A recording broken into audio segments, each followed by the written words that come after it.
And so the film features a lot of staircases. It's about these characters who climb up the stairs and go down the stairs. And I guess I'll do one more quick question before I throw it at the audience. You have a rather unique sex scene, or shall I say kind of non-sex scene in your film. And I'm curious to know how that came about, why you designed it as that way specifically. 이게 뭐 짜릿한 에로틱한 장면을 하기 위한 것이라기보다는 어떻게 보면 이 영화의 전체 흐름과 관련이 있죠. 그러니까 타인의 사생활을, 특히 이제 가난한 자와 부자가 가까운 거리에서 이렇게 서로 같은 공간에 있게 될 경우가 별로 없는데, 뭐 비행기에서도 예를 들면 뭐 퍼스트 클래스랑 이코노미 클래스는 아니듯이, 근데 이 영화에서는 가난한 자와 부자가 되게 밀접하게 서로 냄새를 맡을 정도로 가까이 접근하게 되는 상황이잖아요, 영화가. 튜터고 뭐 하우스키퍼고, 그래서 그런 상황이 어떤 제일 정점에 있는 거죠, 그 섹스 씬이. 그래서 그들이 섹스를 하는 것 자체보다는 그걸 할 때 바로 밑에 이 가난한 가족들이 테이블 밑에 있다는 거, 그 어떤 강력한 압박감, 텐션, 그게 제일 중요했던 것 같아요. So that scene wasn't really in the film for the thrill or the erotic feeling of it. It really has to do more with the overall flow of the film. It's really about looking into the private lives of others. In reality, it's very rare for the rich and poor to come so close to each other that they can smell one another. Usually, they occupy different spaces, like in the planes, it's first class and economy class, so they're always separated. But in this film, you have situations where they come very close to one another through tutoring or housekeeping and driving, and that sex scene is sort of on the pinnacle of that intimacy, that strange intimacy. It's not really about the sex, it's about the family that's hiding under the table and peeping at that very intimate part of their private lives. So I thought that it would give a really powerful sense of tension in the film. 네, 알겠습니다. Let's throw it out to the audience. Now we have 5 different theaters simulcast. So if someone has a question, I will repeat it into the microphone before we get an answer. So who has a question? I see one right over here. After the scene where you revealed the Morse code, I noticed a lot of other lights kind of flashing in and out. Were there any other hidden codes? So the question is, after the scene, the Morse code scene with the lights, are there any other hidden codes in the film like that?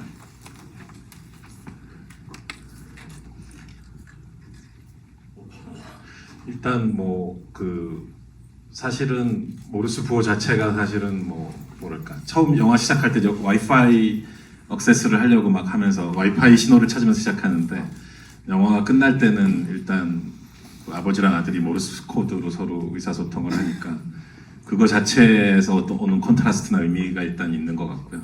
네.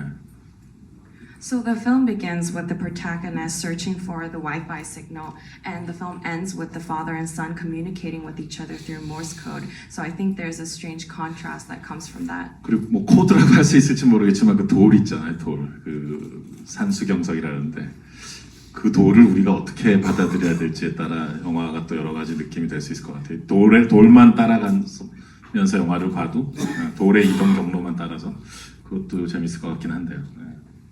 So I don't know if you can call this a secret code, but I think the Scholar's Rock is pretty significant. Depending on how you interpret it, you can have various interpretations of the film, and even if you just follow the stone and see where it goes, you can get a general understanding of the film. 그리고 마지막에 보면 칼이 나오잖아요. 이게 좀 스포일링이긴 하지만 어쨌든 그 칼, 찌르는 칼을 보면 그 칼이 누구의 손에서 누구의 손으로 이동하나, 그 칼만 또 따라가 보면은 그게 또 영화의 어떤 주제랑 관련된 느낌도 있어요. 그 칼이 어떤 보더라인을 넘는 그 순간이 있거든요. And also, if you follow the blade, the knife at the end, if you follow whose hands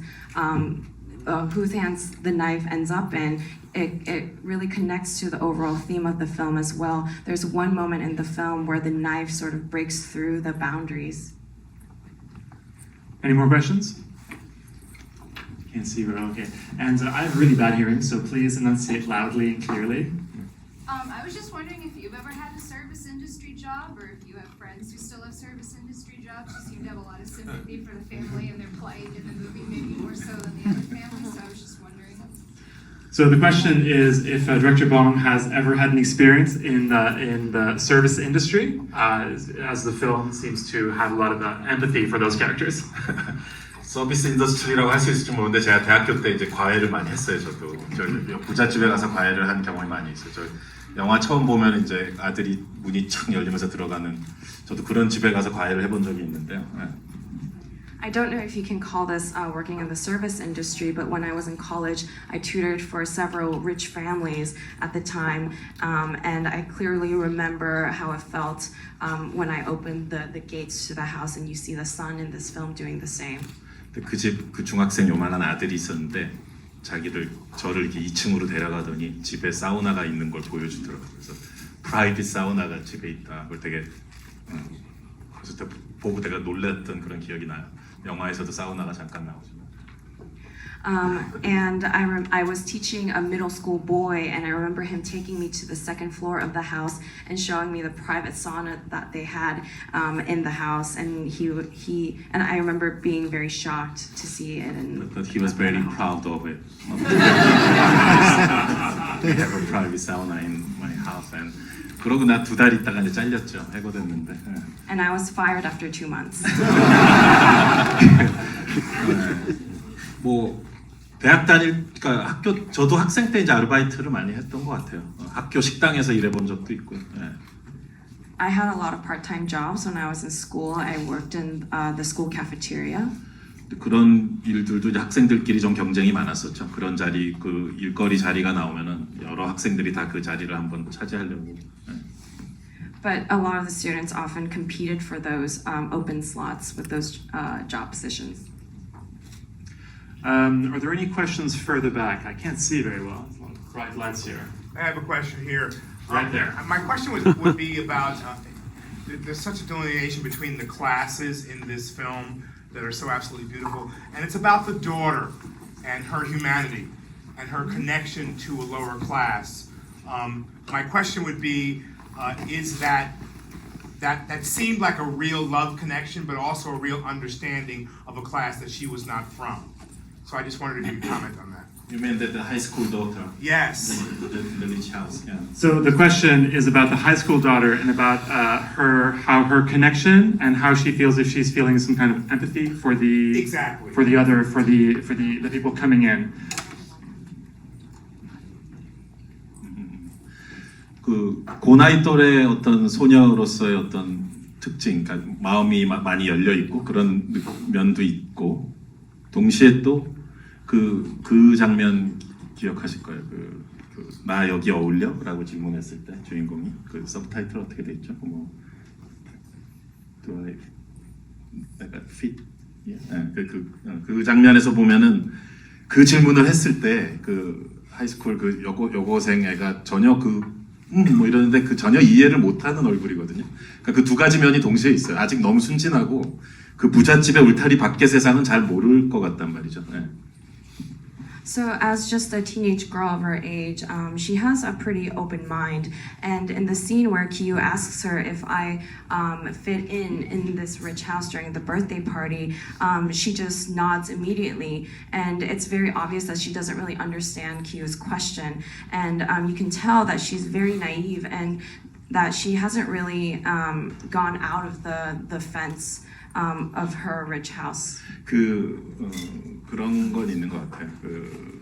뭐랄까 이 둘의 그 관계가 사실은 특히 그 아들 관점에서 보면 그 아들이 사실 민혁이라고 서브타이틀에는 민이라고 나오는데 그 남자의 흉내를 계속 내거든요. 똑같은 말을 하고 뭐. So from the son's perspective, to see their relationship from the son's perspective, you see Kyu imitating Min very often in the film. His friend, you see him repeating the things that Min has said. 그거를 뭐 무슨 리플리 증후군처럼 그렇게 무슨 너무 뭐 단순화시켜서 얘기할 수는 없겠지만은. 예. I don't think you can simplify that into just describing him as having like a Ripley syndrome. 근데 그 미니 하는 말을 계속 흉내내고 그 미니 그 여자애를 여고생애를 좋아한다고 했는데 그 대사까지 비슷하게 해서 또 그 여자애를 사귀려 든단 말이야. 그게 어떻게 보면 이 남자 주인공이 계속되는 심리인 것 같아 영화 속에서. 그 미니 하는 말을 계속 흉내내고 그래서 그 미니 좋아하는 여자애도 괜히 자기가 더 그걸 진짜 사랑이라고 할 수 있을지는 잘 모르겠어요 사실은. So he constantly imitates Min, and of course, as Min had feelings for the high school girl, he says almost the exact same thing as he tries to ask her out.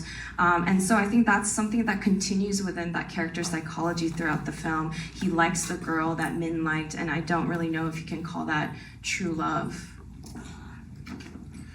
Thank you for that wonderful question. I see a phone in the back there. I'm just curious, besides a lot of levels in the park home, which was kind of a character itself, I'd like to hear more about his design choices for that home, since there's a lot of ways you could portray a wealthy home. So the question is about what were the design choices that went into the rich family's home? 그 처음 이제 그 부잣집 세트 만들 때부터 제가 요구사항이 좀 많았었어요. 시나리오 쓸 때 이미 여러 가지 구조들을 좀 스케치를 했었기 때문에 이게 딱 정해진 어떤 구조가 아니면 도저히 스토리텔링이 불가능하게끔 되어 있거든요. 스크립트 자체가. So ever since, even since we began building the set for the rich house, I had a lot of requests. I already had a basic sketch of the house structure in mind when I was writing the script. Without that certain structure, it was almost impossible to tell the narrative. 누군가 이쪽에서 얘기할 때 이쪽에서 그게 안 보여야 되고 뭐 숨어서 엿볼 수 있어야 되고 현관에서 계단이 어떻게 보여야 되고 그런 필요 사항들이 있었어요. 그래서 그거를 기본적 스트럭처를 요구를 했었고요. So there are a lot of things that were necessary for the story in terms of the structure. If some characters are talking here, another character had to eavesdrop or peek, and you had to be able to see the staircase through the front door. And so there were these several requirements that I had. 근데 이제 미술 감독은 또 실제 아키텍트, 실제 건축가랑 또 상담을 어드바이스를 받아가면서 이 디자인을 했단 말이죠. 그러니까 제가 요구한 이런 구조를 가서 얘기를 하면 그 건축가가 이제 아니 어떤 바보가 집을 이렇게 절대 실제 집을 이렇게 짓지 않는다. 그래서 말을 듣고 이제 저한테 오면 저는 또 이거대로 해달라고 하고 그래서 중간에서 저와 아키텍트 중간에서 이 프로덕션 디자이너가 고생을 많이 했어요. 양쪽 요구를 다 들어야 되니까. And so the production designer actually sought out advice from actual architects to build this house. And so the production designer would take my request to the actual architect, and the architect would be like, what kind of idiot would build houses this way? No one builds houses this way. And so the architect would come back to me with those comments, and I would still have all these things that I requested from him. And so he really suffered between me and the architect. 최종적으로는 잘 아름답게 만들어줬어요 집을. 내가 원하는 그 구조, 블로킹 라인도 다 해주면서 되게 힘든 잡이었고 이제 또 하나의 힘든 일은 그 가난한 동네였어요. 가난한 주인공 그 집이랑 그 동네 전체가 다 세트거든요. But ultimately, the house came out beautifully. I was able to achieve all this, to get all the structure and the blocking that the story required. And another thing that was difficult was the poor house and the neighborhood surrounding that house. They were also all sets that we built. 거기 홍수 물을 집어넣어야 되기 때문에 그 거대한 수영장 같은데 그 세트를 다 만들었어요. 그래서 촬영하고 마지막 날에 이제 구조물을 투입한 거죠. 네. So because we had to flood the entire neighborhood, we built it in a giant swimming pool, a water tank. And on the last day of shooting, we poured in sewage water. No, it looks the dirty water. Very clean water for the actors and Very safe. There were no issues on the problem on the set of this film. It had the face masks in the water, 모두 백재료를 타서 한 거예요. like mud face masks. 아주 건강에 좋은. Very healthy and good for your skin. All right, that was a great question. Do we have any others? I see one right over there. What inspired you originally to tell this story about class, and why do you think telling these types of stories is important? The question is, what originally inspired you to tell the story about class, and where did the inspiration come for that? 제가 뭐 프로파간다 영화를 만들고 싶은 것도 아니고 정치적인 주제를 늘 고민하면서 하루하루 사는 사람은 물론 아닌데요. 예. I never intend to create a propaganda film. I don't really think about these deep political issues on a day-to-day basis. 근데 이 클래스 계급 또는 계층이라는 이 문제가 사실 뭐 되게 일상적인 일인 것 같아요. 우리 주변에 사실 다 있잖아요. 뭐 친척 중에도 되게 가난한 친척이 있고 부자 친척이 있고 친구들도 마찬가지고 우리 주변에 실제로 그런 사람들이 있단 말이에요. 또 그들이 가진 또 독특한 개개인들의 캐릭터가 있고 그런 식으로 자연스럽게 저는 접근을 했던 것 같고요. But I think the issue of class is something that surrounds us in our daily lives. We all have friends and cousins and family members who are either poor or rich, and so there are people we can actually see in our real lives, and all of them as individuals have their own unique characteristics. So it's very natural. 그래서 뭐 그 뭐야 조던 필레 어스나 또 코레다 히로카즈 영화에서도 그런 비슷한 상황들이 나오지만 저뿐 아니라 많은 크리에이터들이 이제 그런 자연스럽게 이 거대한 자본주의의 세계에서 하루하루 살면서 우리가 실제 눈으로 보고 냄새 맡고 경험하는 일들을 그렇게 자연스럽게 표현하게 되는 것 같아요. 이런 그러니까 클래스에 대한 얘기를 뭐 안 하면 오히려 그게 더 이상할 것 같달까? 저는 되게 자연스러운. And so films like Us by Jordan Peele and Shoplifters by Hirokazu, they all explore similar themes. And I think a lot of contemporary artists also talk about class and explore these issues because we all live in this capitalistic system. Every day within the system, we watch, we smell, and we feel, and we experience. So I think as artists, it's very natural for us to express these things. I think it would actually be more strange to not explore this issue of class. Okay, we have time for one very short little question left, and I will ask you to remain in your seats afterwards. We have a very special announcement after this question. So, one last question. I see one right at the back over there. How did you choose the title of Parasite, and what to you is the meaning of it? I guess the question is about the meaning, the interpretation of the title Parasite. 그 뭐 패러사이트란 제목 때문에 이제 해외 쪽에서는 좀 오해를 많이 받았어요. 이게 무슨 사이파이 영화거나 뭐 그런 것으로 또 제가 호스트란 영화 만들었기 때문에 이제 그거에 무슨 시퀄처럼 오해하는 분도 있었고요. So because of the title, a lot of people in the international community mistook this film as a sci-fi film, particularly because I did the host, so it felt like a sequel to that film. 근데 한국에서는 이 제목이 그 말 그대로 패러사이트 그 뜻 그대로인데 기생충인데 한국에서는 그게 좀 더 뭐랄까 위험한 제목, 마케팅 팀들이 이제 좀 두려워하는 제목. 이게 그 기생충이라는 단어가 가진 약간 현실적이고 부정적인 뉘앙스 같은 게 있거든요. 그래서 좀 고민을 많이 했었던 제목이고요. But in Korea, this title Parasite was considered almost a little risky and dangerous. Particularly, the marketing team was pretty hesitant because in Korea, the word parasite has a very realistic and sort of negative connotation. 사실 가난한 가족이 부잣집으로 스며들어가니까 그 사실은 되게 누가 봐도 이게 가난한 사람들을 기생충이라고 지칭하는 것처럼 되니까 거기서 오는 좀 두려움은 있었던 것 같아요. 근데 저는 뭐 뿐만 아니라 반대로 뒤집어 생각하면 부자들도 이 영화의 부자들도 기생충이다. 노동의 측면에서 보면 자기들이 운전도 못하고 자기들이 설거지도 못하고 그 가난한 사람들의 노동을 이제 이렇게 빨아먹으면서 살고 있으니까 그 반대도 마찬가지인 거다. 그런 식으로 마케팅 팀한테 설명을 해줬던 기억이 납니다. Because the story is about the poor family infiltrating and creeping into the rich house, it seems very obvious that Parasite refers to the poor family. And I think that's why the marketing team was a little hesitant. But if you look at it the other way, you can say that the rich families, they're also parasites in terms of labor. They can't even wash dishes, they can't drive themselves, so they leech off of the poor family's labor. So both are parasites. All right, thank you for your questions. Thank you very much, Angelo. And now, I'd like to welcome